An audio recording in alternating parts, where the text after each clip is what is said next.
The champagne glass hit the marble floor at 9:47 p.m. on Christmas Eve.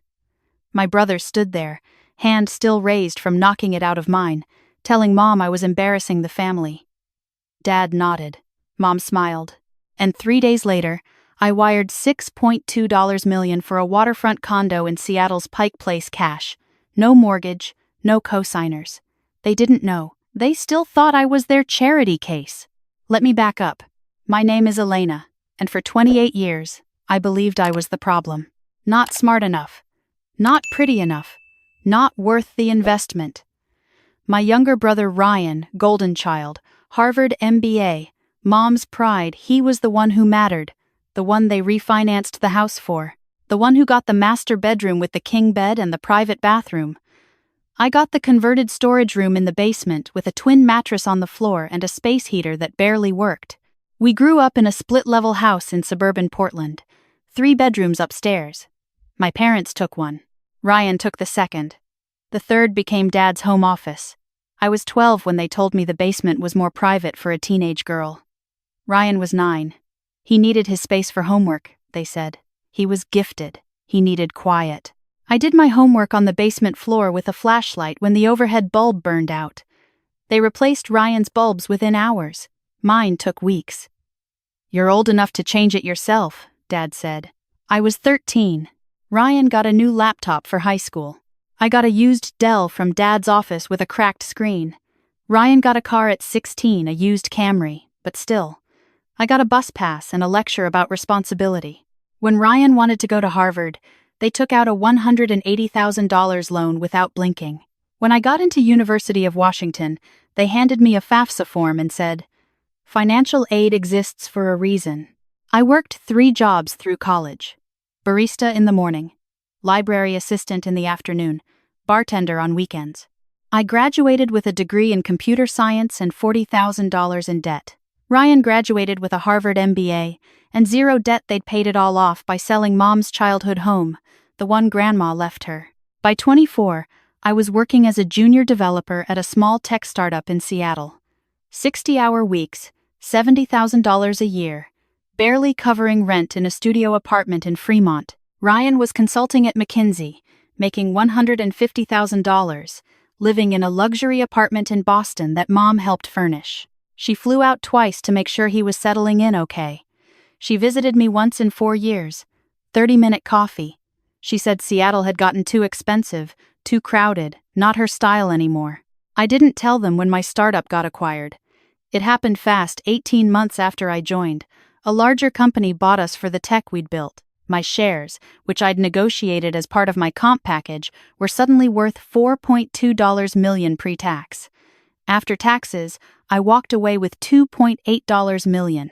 I was 26 years old. I didn't tell them when I got hired at the acquiring company with a senior engineering role at $180,000 plus stock options. I didn't tell them when those options vested and I sold them for another $1.5 million. I didn't tell them when I quietly invested in 2 other startups that both exited successfully, netting me another $2.3 million total. By 28, I had $6.7 million liquid. I lived in the same studio apartment, drove the same 2015 Honda Civic, wore the same clothes from Target and Uniqlo. I didn't post on social media. I barely used it.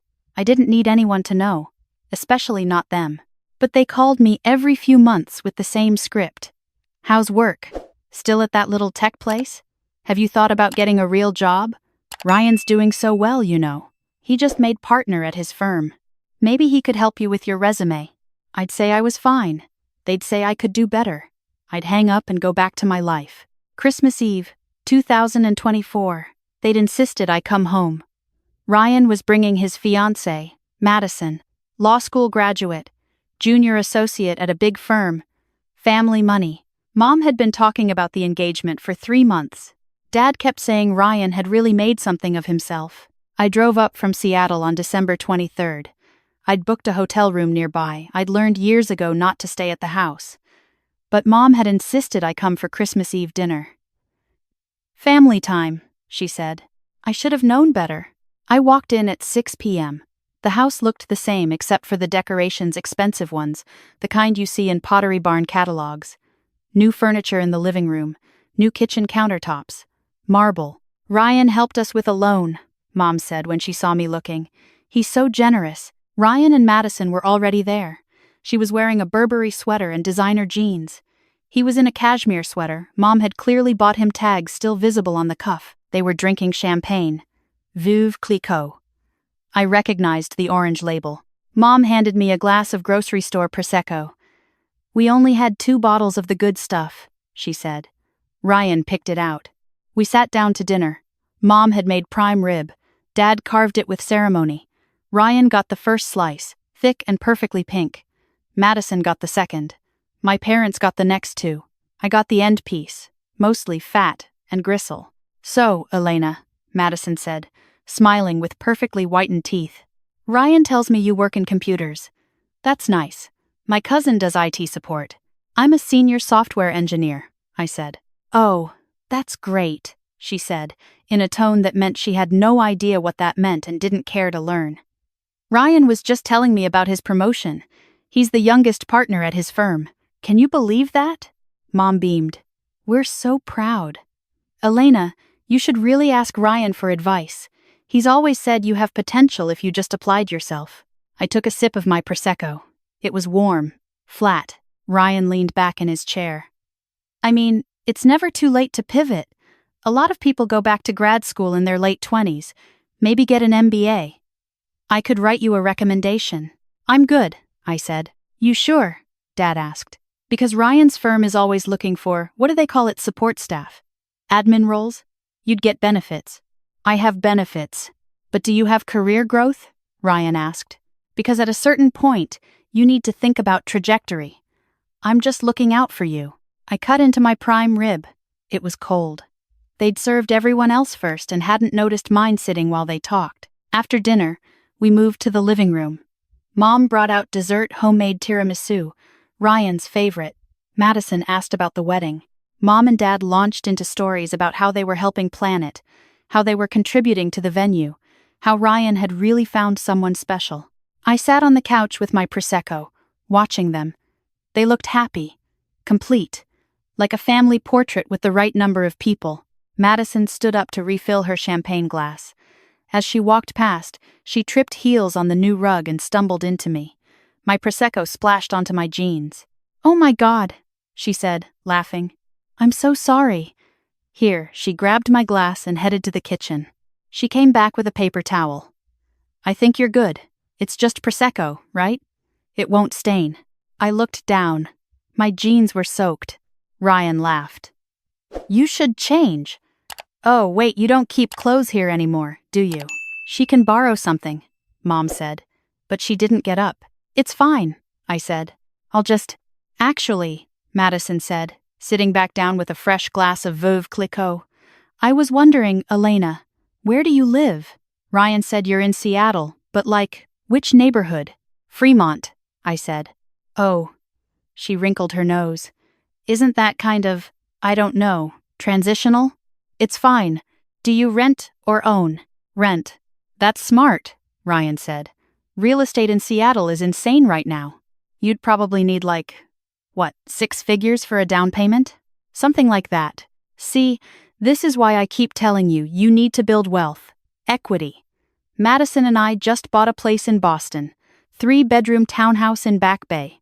We had help from her parents, obviously, but still. You gotta start somewhere. I'm fine where I am. But are you? Mom asked. Because every time we talk, it sounds like you're just treading water. Ryan's building something. You're just maintaining. I set my glass down on the coffee table. What do you want me to say? We want you to be honest with yourself, Dad said. You're 28. Most of your college friends probably have houses by now. Families, careers. What do you have? I looked at him. At all of them. Ryan was smirking. Madison looked uncomfortable but intrigued, like she was watching a reality show. Mom looked concerned in that performative way, the kind that disappears the second the conversation ends. Dad looked disappointed, like he'd been looking at me my entire life. I have enough, I said quietly. Enough for what? Ryan asked. Enough to get by? That's not a life, Elena. That's survival. You don't know anything about my life. Because you don't tell us anything, Mom said. You're so secretive. We're your family. We just want to help. Help? I laughed. It came out sharp. Like you helped with college? Like you helped with— We did the best we could, Dad interrupted. We had 2 kids. We couldn't fund everything. Ryan had opportunities. And I didn't? You chose a state school, Mom said. That was your choice. Because you told me you couldn't afford anything else. We couldn't, Dad said. Not for both of you. Ryan's education was an investment. He's paid it back 10 times over. Ryan leaned forward. Look, I get it. You're bitter. But at some point, you have to take responsibility for your own life. Stop blaming Mom and Dad for every little thing that didn't go your way. I stood up. My jeans were still wet. I could feel the Prosecco cold against my skin. I'm going to go. Elena, Mom said. Don't be dramatic. I'm not. I'm just leaving. You always do this, Ryan said. You can't handle any criticism. You can't handle the truth. I grabbed my purse from the chair. The truth, I repeated. You want the truth? Ryan stood up too. He was taller than me by 4 inches, broader. He stepped closer. Yeah, I do. Tell us why you're really upset. I looked at him. At his cashmere sweater and his smug face and his champagne glass and his fiancée and her designer clothes and my parents on the couch watching like this was entertainment. Because you're exhausting, I said. All of you. You've spent my entire life telling me I'm not enough, and I'm tired of pretending it doesn't hurt. That's not fair, Mom said. Isn't it? When's the last time you asked about my life and actually listened? When's the last time you cared about anything I did that didn't involve Ryan? We care, Dad said. But you have to give us something to work with. You don't share anything. You don't let us in. Because every time I do, you compare me to him. I pointed at Ryan. Every single time. And I'm tired. Ryan laughed. So, that's it? You're jealous? I'm done. I headed for the door. Ryan followed me. You know what your problem is? He said. You think the world owes you something. You think Mom and Dad owed you the same thing they gave me. But life doesn't work that way. Some people work harder. Some people are worth the investment. I stopped at the door. Turned around. And you think you're one of them? I know I am. Good for you. I reached for the doorknob. Ryan grabbed my wrist. Don't walk away from me. Let go. Not until you admit you're just mad because I'm successful and you're not. I looked at his hand on my wrist. Then at his face. Let go. Make me. Madison stood up. Ryan, maybe. Stay out of it, he snapped. Mom and Dad hadn't moved from the couch. I yanked my wrist free. Ryan stepped closer, backing me against the door. You're pathetic, he said quietly. You know that? You've always been pathetic. Even when we were kids. Always whining about how unfair everything was. Always playing the victim. Ryan, Madison said, louder now. You want to know why they gave me the bedroom upstairs? Ryan continued. Because I deserved it. You want to know why they paid for my school? Because I was worth it. You? You're just— I shoved him. Hard. He stumbled back.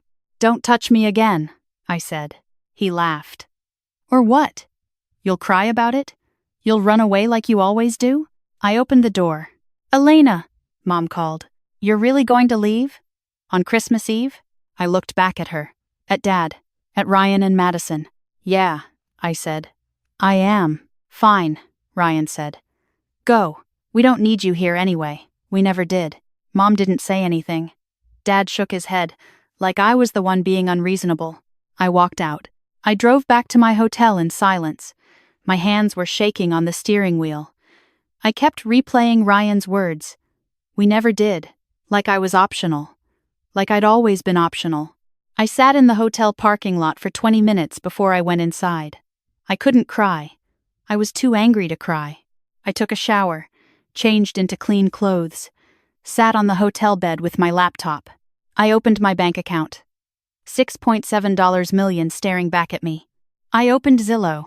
I'd been watching the Seattle real estate market for months, just browsing. There was a condo in Pike Place I'd saved 3-bedroom, 2-bath, floor-to-ceiling windows overlooking Elliott Bay.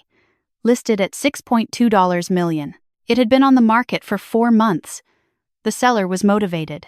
I called my real estate agent. She answered on the third ring, surprised to hear from me on Christmas Eve. "I want to make an offer," I said. "On which property?" I gave her the address. "That's a cash sale only," she said. "The seller won't do financing. You'd need—" "I'll pay cash. Full asking price. I want to close in 3 days." Silence. "Elena, are you sure?" "Yes. That's a lot of money to move quickly." "I have it." "Okay. Let me call the seller's agent. I'll get back to you in an hour." She called back in 40 minutes. The seller accepted. We'd close on December 27th. I'd have the keys by noon. I hung up and lay back on the hotel bed, staring at the ceiling. I didn't sleep that night. The next morning, Christmas Day, I drove back to Seattle. I didn't call my parents. I didn't text Ryan. I put my phone on Do Not Disturb and focused on packing. I'd been living in that studio apartment for 4 years. I'd never decorated, never hung anything on the walls. It took me 3 hours to pack everything I owned into my Civic. On December 27th at 11:47 a.m., I signed the papers. At noon, I got the keys. By 2 p.m., I was standing in my new living room, looking out at the bay. 3 bedrooms, 2 bathrooms, a kitchen with marble countertops and brand new appliances, a balcony, a view that stretched for miles. I walked through every room slowly, turned on every light, opened every closet. It was real. It was mine. I took a photo of the view and saved it to my phone. I didn't post it anywhere. That night, I ordered takeout and ate it sitting on the floor of my empty living room, watching the ferries cross the bay. My phone buzzed. A text from Mom. "Merry Christmas. Hope you're okay. Ryan feels bad about last night. Call when you can." I deleted it. 3 days later, I went furniture shopping. I bought a king-sized bed for the master bedroom, a sectional couch, a dining table that seated 8, art for the walls, real art, from local galleries, rugs, lamps, everything I'd never had growing up. I hired movers to bring it all in. It took 2 days to set up. When it was done, the condo looked like something from a magazine. Clean, elegant, mine. I still didn't tell them. January passed. I went to work every day, came home to my condo, cooked dinner in my kitchen, slept in my bed. I started running along the waterfront in the mornings. I joined a gym. I took a weekend trip to Vancouver just because I could. Mom called twice. Dad called once. I let them go to voicemail. Their messages were the same. "Just checking in. Call us back." Ryan sent a text in mid-January. "Mom's worried. Can you at least let us know you're alive?" I replied, "I'm fine." He wrote back, "You're still mad about Christmas?" I didn't respond. February came. I got promoted at work, principal engineer, $240,000 salary plus equity. I didn't celebrate. I just kept working. My parents sent a card for my birthday in March. Generic Hallmark card, signed by both of them. "Thinking of you. Love, Mom and Dad. No check inside this year." They'd stopped doing that when I turned 25. I threw it away. Ryan got married in April. I saw the photos on Facebook. Mom had tagged me in the album. Ryan and Madison on the steps of a historic estate in Massachusetts. Mom in a champagne-colored dress. Dad in a tuxedo. Everyone smiling. There was one photo of the family. Mom, Dad, Ryan, Madison. 4 people. They looked complete. I untagged myself. In May, Mom called from an unknown number. I answered without thinking. "Elena?" I almost hung up. "What?" "Don't hang up, please. I need to talk to you." "About what?" "About everything. About Christmas. About why you won't talk to us." "I don't want to do this." Ryan told me what he said. He shouldn't have said those things. He knows that now. Great. Tell him I'm thrilled for his self-awareness. "Elena, please. You're our daughter, we love you." I laughed. It came out bitter. "Do you?" "Of course we do. When's my birthday?" Silence. "March 14th, she said finally. "What do I do for work?" "You're something with computers." "What's my address?" Another pause. "You're in Seattle, Fremont, right?" "Not anymore." "Where?" I hung up. She called back. I blocked the number. "June, July, August. I lived my life. I dated someone for a few weeks, a guy I met at a coffee shop, software engineer like me. It didn't work out, but it was nice while it lasted. I bought a new car, Tesla Model 3, paid cash. I started taking pottery classes on weekends. I was bad at it, but I liked it. I didn't think about my family. Or I tried not to. Sometimes I'd see something, a father and daughter at a restaurant, a brother and sister laughing at the farmer's market, and I'd feel it. That absence. That space where a family should be. But then I'd come home to my condo, to my view, to my life that I'd built without them, and the feeling would fade. In September, I got a LinkedIn message from Madison.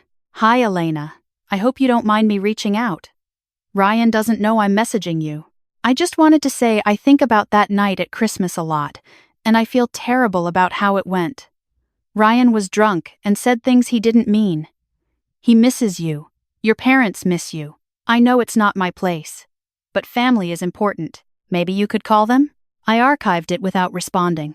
2 weeks later, another message. From Ryan this time. "I know you're ignoring me. I know you're probably still mad. But I need to talk to you. It's important. Call me." I didn't. He sent 3 more messages over the next month, each one more insistent. "Elena, seriously, call me. This isn't about Christmas. This is about Mom. She's sick.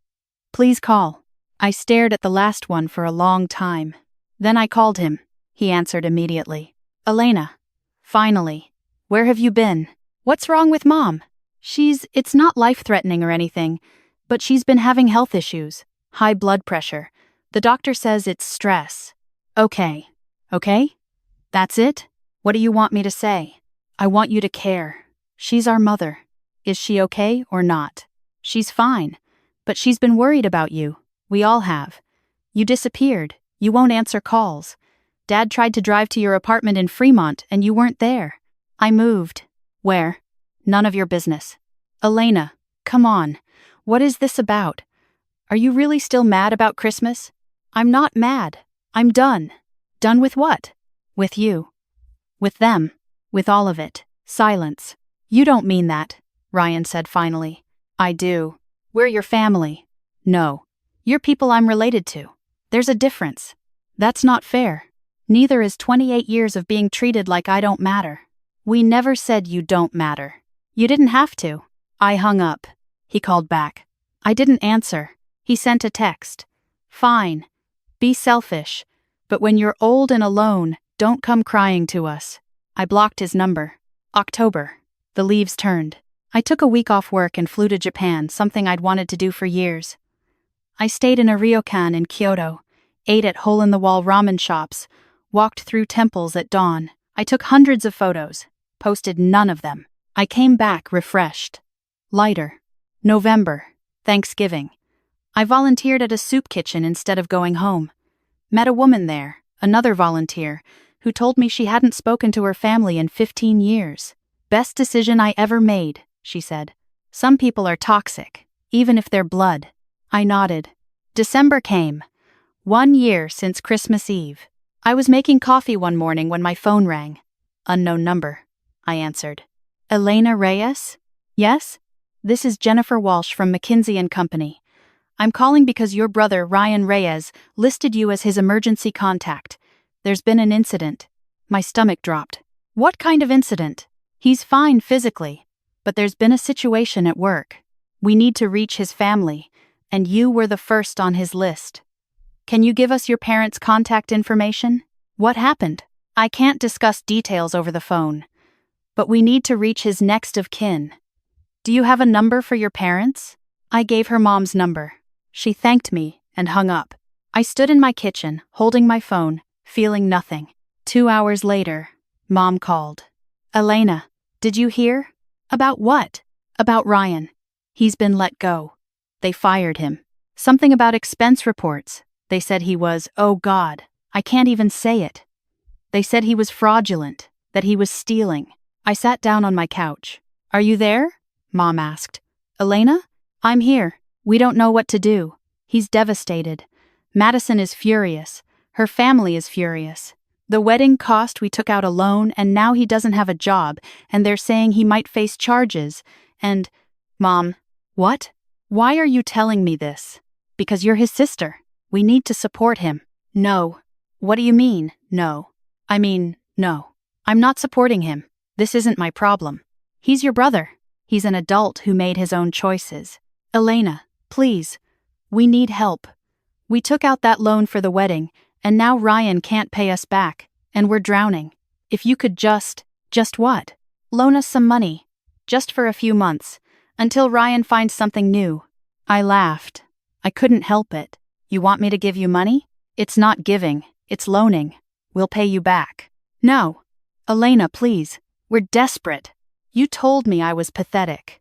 You told me I was a charity case. You told me I'd never amount to anything. And now you want my money? We never said. Yes, you did. All of you. For 28 years. We were trying to motivate you. You were trying to break me. That's not true. Mom, I have to go. Elena, wait, how much do you have? In savings? We need. I hung up. She called back. I blocked her number. Dad called that night. I let it go to voicemail. He left a message. Elena, this is ridiculous. We're your parents. Ryan is your brother. We need your help. Call me back. I deleted it. Over the next week, they tried everything. Madison sent me a Facebook message. I know we haven't always gotten along, but Ryan really needs support right now. Can we talk? I blocked her. Dad tried to email me. Elena, I know you're angry, but this is bigger than whatever grudge you're holding. Ryan made a mistake, but he's still family. We all make mistakes. Don't you remember when we helped you with… I stopped reading. Marked it as spam. Ryan created a new phone number and texted me. I know you blocked me. I know you hate me.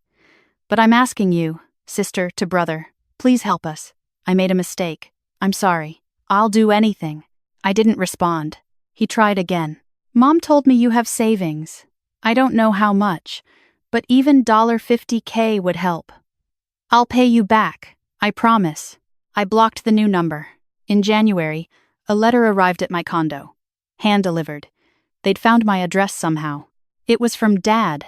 Elena, I don't know what we did to make you hate us this much, but you're punishing your mother and she doesn't deserve it. She's crying every day. Her blood pressure is through the roof. The doctor says she's at risk for a stroke. If something happens to her, it will be on your conscience. Ryan made a mistake, yes, but he's our son. He's your brother. We're a family. Families help each other.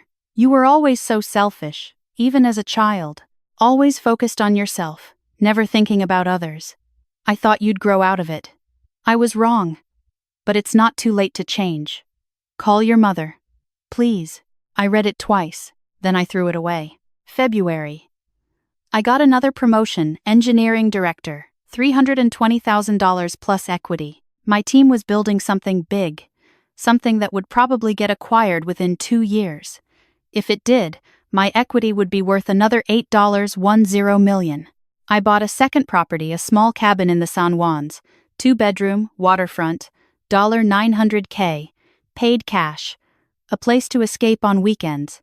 I was sitting on the deck of the cabin one Saturday morning in March, my 29th birthday, when my phone buzzed. Unknown number. I almost didn't answer. Hello? Elena? I didn't recognize the voice. Who is this? It's Dr. Patricia Chen. I'm your mother's cardiologist. She listed you as her medical power of attorney. I need to inform you that she's been admitted to the hospital. She had a cardiac event this morning. She's stable now, but I'm not her power of attorney. According to our records, your records are wrong. Call my father. Or my brother. We tried. Your father is with her now, but we need to discuss her care plan, and then discuss it with him. Miss Reyes, I understand there may be family complications, but your mother specifically requested. I hung up. I sat there on the deck for a long time, watching the water. I felt nothing. Later that day, Dad called. I answered. Your mother had a heart attack. The doctor called. And you hung up on her? I'm not Mom's power of attorney. I don't know why she thinks I am. Because you're her daughter. No. I'm someone you gave birth to. There's a difference. She could have died, Elena. I'm sorry to hear that. You're sorry? That's all you have to say? What do you want me to say? That you care. That you'll come see her. That you'll help us. I can't help you. You mean you won't? I mean I can't. I don't have anything to give you. We're not asking for much. Just, you're asking for everything. You want my time, my money, my forgiveness, my pretending that the last 28 years didn't happen. I don't have that to give. You're heartless, Dad said. I didn't raise you to be this cruel. You didn't raise me at all. You raised Ryan. I just lived there. He hung up. Mom was released from the hospital a week later. I know because I got a bill in the mail. Apparently I was still on some insurance paperwork from years ago. I called the hospital, explained I wasn't responsible, gave them Dad's information. They removed me from the file. April. May. June. Life continued. I stopped checking if they'd called. I stopped waiting for the letters. I stopped expecting them to show up. I started therapy. Not because I felt broken, but because I wanted to make sure I was doing okay. My therapist, Dr. Lisa, was in her 50s. Kind, direct. Do you feel guilty? She asked in our third session. No, not even a little. I thought about it. No, I said again. I feel sad sometimes. I feel angry sometimes. But not guilty. Why sad? Because I think part of me still wanted them to change. To wake up one day and realize what they did. To apologize, but they won't. They can't. They genuinely believe they did nothing wrong. And the anger? That I wasted so much time hoping they'd love me. That I didn't walk away sooner. Dr. Lisa nodded. Do you think you made the right choice? Yes. Even with your mother's health issues? Even with that. Tell me why. I looked out her office window at the Seattle skyline. Because I can't set myself on fire to keep them warm. I tried that for 28 years. It almost killed me. Not literally, but in here. I tapped my chest. I was so small. I made myself so small to fit into whatever space they'd allow me, and it was never enough. I was never enough. Not because of anything I did or didn't do, but because they'd decided a long time ago who I was supposed to be, and I wasn't her. I was never going to be her. Who was she? The person they wanted? Someone grateful. Someone who accepted less and called it love. Someone who stayed quiet when they needed a punching bag. Someone who'd bail them out when their golden child failed. I'm not that person. I don't want to be. And who are you now? I thought about my condo, my cabin, my job, my savings, the pottery class where I was still terrible but showed up every week anyway, the running group I'd joined, the woman I'd been dating for a month who made me laugh. I'm someone who's learning to be enough for myself. Dr. Lisa smiled. That's good work, Elena. I nodded. It was. July. A year and a half since I'd walked out of that house on Christmas Eve. I was at a coffee shop near my condo, working on my laptop, when someone sat down across from me. I looked up. Ryan. He looked different. Thinner. Older. His hair was longer. Unstyled. He was wearing a North Face jacket and jeans, no cashmere sweater, no designer anything. Hi, he said. I closed my laptop. How did you find me? I hired someone. A private investigator. Took them 3 months, but they found you. That's creepy. I know. I'm sorry. But you wouldn't answer my calls, and I needed to see you. Why? He looked at his hands. Because I'm sorry. I didn't say anything. I mean it, he continued. I'm sorry for everything. For Christmas Eve. For what I said. For how I treated you growing up. For all of it. I was a terrible brother. I know that now. Okay. Okay? That's it? What do you want me to say? I don't know. Anything. Yell at me. Tell me I'm awful. Something. I'm not going to yell at you, Ryan. Why not? Because I don't care enough to yell. He flinched. I lost my job, he said. I lost Madison. Her family threatened to sue me. Mom had a heart attack. Dad had to refinance the house again. We lost everything. And I know it's my fault. I know I did this. But I also know I spent my whole life thinking I was better than you. And I was wrong. You were always the strong one. You were always the one who had to survive. And I didn't see it. I didn't see you. I looked at him. Are you telling me this because you mean it? Or because you want something? Both, he said honestly. I mean it, but I also need help. I'm broke, Elena. I'm living with mom and dad in my childhood bedroom. I can't get hired anywhere. My resume is radioactive. And I know you're doing well. I don't know how I know, but I do. And I thought maybe— No, you didn't let me finish. I don't need to. The answer is no. You don't even know what I was going to ask. It doesn't matter. The answer is still no. He leaned back in his chair.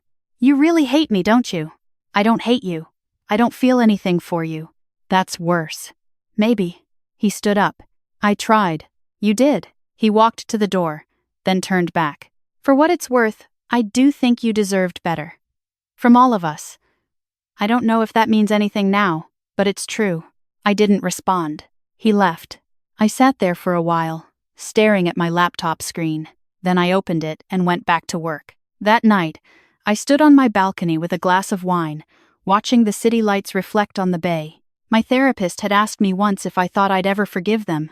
I don't know, I'd said. Does it matter? It might. For you. I think forgiveness is something you give when someone asks for it in good faith, when they've changed, when they've earned it. And if they never do, then I don't owe them anything. Dr. Lisa had nodded. What about for yourself? She'd asked. Do you need to forgive them to move on? I'd thought about it for a long time. No, I said finally. I don't think I do. I think I just need to accept what happened and stop waiting for a different ending. They're not going to change.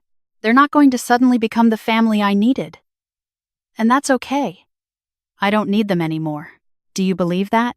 I'm starting to. Standing on my balcony now, wine in hand, I thought about Ryan's face in the coffee shop.